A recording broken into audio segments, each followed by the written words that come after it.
일이 너무 많아서 일부러 안 잔 사람은 얘기하지 말고 자고 싶어도 못 자는 사람들 있잖아요. 그런 사람들은 병든 사람이라니까. 병에 걸리기 전까지는 잠에 대해서 별로 의식을 관심이 없는 거예요. 이미 그때는 건강이 깨진 거예요.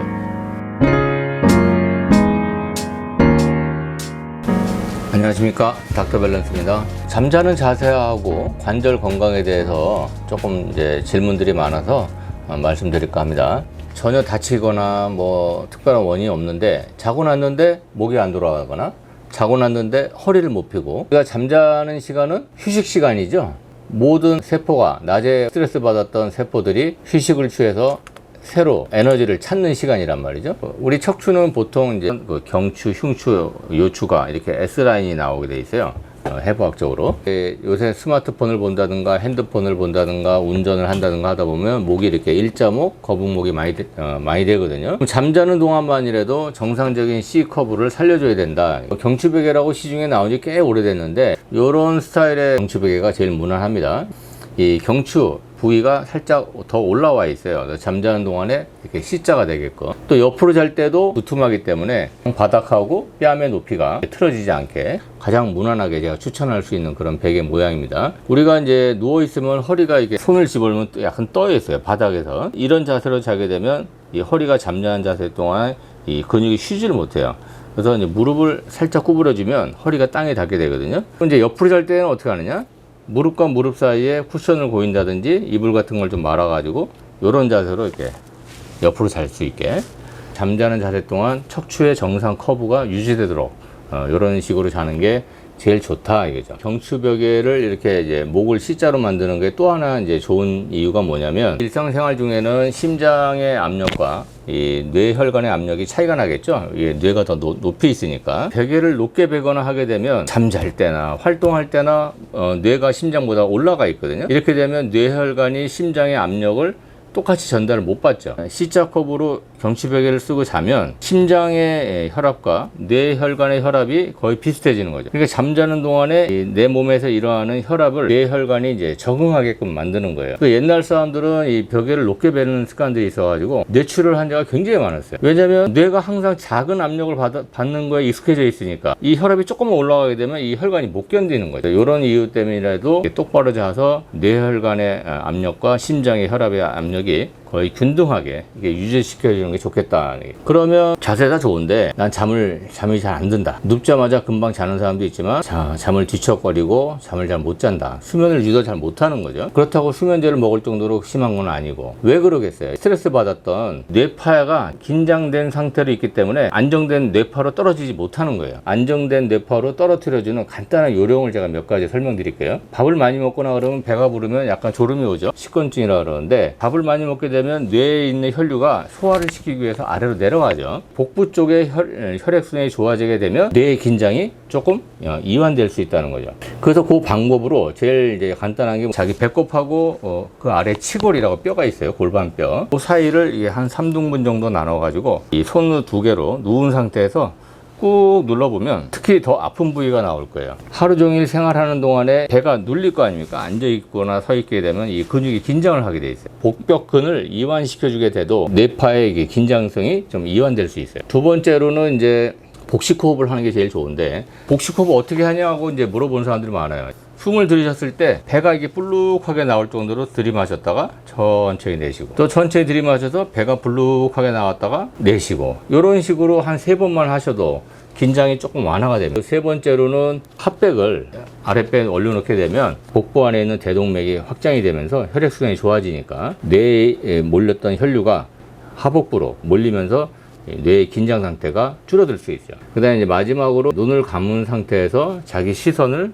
발끝을 보는 거죠. 천장을 보지 말고 발끝을 보게 되면 이 뇌에 긴장된 파장이 조금 이제 이완되는데 굉장히 도움이 됩니다.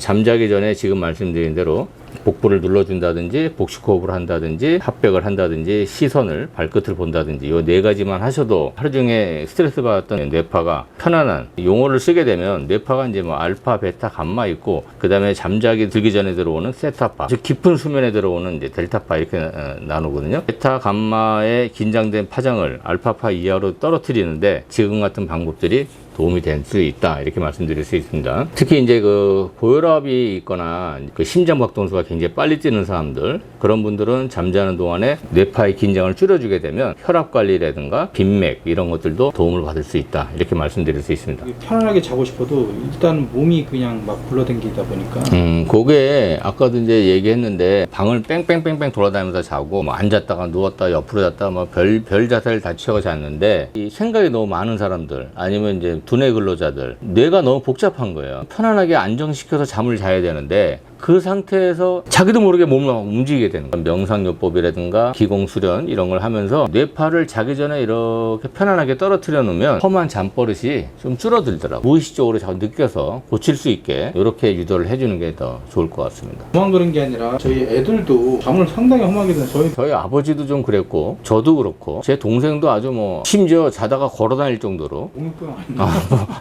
뭐 유전학적으로 그거를 밝혀진 거는 아직 없는 것 같고요. 원래 성격이 좀 급한 사람들 있잖아요. 다이나믹한 사람들. 이런 사람들이 자기 전에 이제 뇌파가 안정돼야 되는데 그 안정되는 습관 없이 바로 잠이 들게 되면 자기도 모르는 사이에 몸을 자꾸 움직이는 것 같아요. 이런 훈련들을 조금씩 하시다 보면 도움이 될 겁니다. 어릴 때는 옆으로 자든 거꾸로 자든 뒤집어 자도 아침에 일어나서 아무 문제가 없어요. 애들은 관절이 유연하거든. 근데 나이가 들수록 잠을 잘못 자게 되면 어떨 때는 어깨도 안 올라가고 목도 안 돌아가고 막 그러잖아요.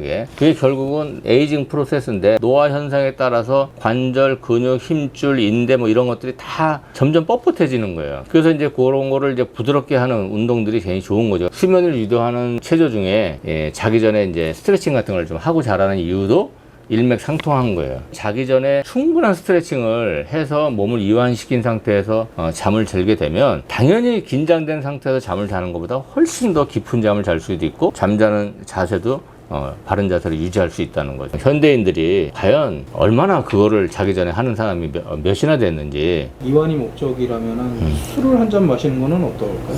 그러니까 이제 술이 알코올이라는 게 긴장을 좀 완화하는 효과가 있잖아요. 반주로 한두 잔 정도는 뭐 약주다 이렇게 얘기도 하는데 술을 많이 먹었을 때 문제 되는 거죠. 술을 많이 먹게 되면 이제 마취 상태로 자는 거니까 그거는 이제 안 좋죠. 한두 잔 정도 해서 혈액순환이 좋아질 정도로만 먹고 자는 거는 큰 문제 없다 이렇게 보고. 숙면을 하기 위해서 낮에 열심히 운동을 하거나 힘든 일을 하면은 피곤해서 숙면을 하게 된다 뭐 이렇게 생각을 할 수도 있거든요. 어느 정도 칼로리를 소모하느냐가 중요한 거예요. 너무 지나치게 운동량이 많아버리면 그 시간 동안에 자기가 쌓였던 그 피로를 다 못 풀 거 아니에요. 그러니까 적당한 활동량을 하고 그거를 밤새 다 해독을 해줘야 되거든 몸에서. 정상 사람들도 하루에 한 5,000개 정도는 암세포가 생긴다고 돼 있어요. 그거를 잠자는 동안에 우리가 수면을 통해서 여러 가지 이제 그 호르몬들이 나와서 면역반을 일으켜서 그 암세포를 퇴치를 시켜야 다음날 다시 정상으로 돌아갈 거 아닙니까? 근데 낮에 활동량을 너무 지나치게 해버리면 그 자체가 독소가 되는 거죠. 잠자는 시간 동안에 해독을 다 못 해버리면 다음날 넘어가는 거죠. 암세포가 뭐 수조 정도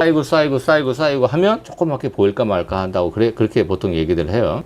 너무 지나치게 과격하게 운동을 시키는 거는 바람직하지 않죠. 오히려 그거보다는 긴장된 뇌파를 편안하게 하는 습관들을 좀 익혀두는 게 일상 수면에 더 도움이 되겠다 이렇게 얘기를 하는 거죠.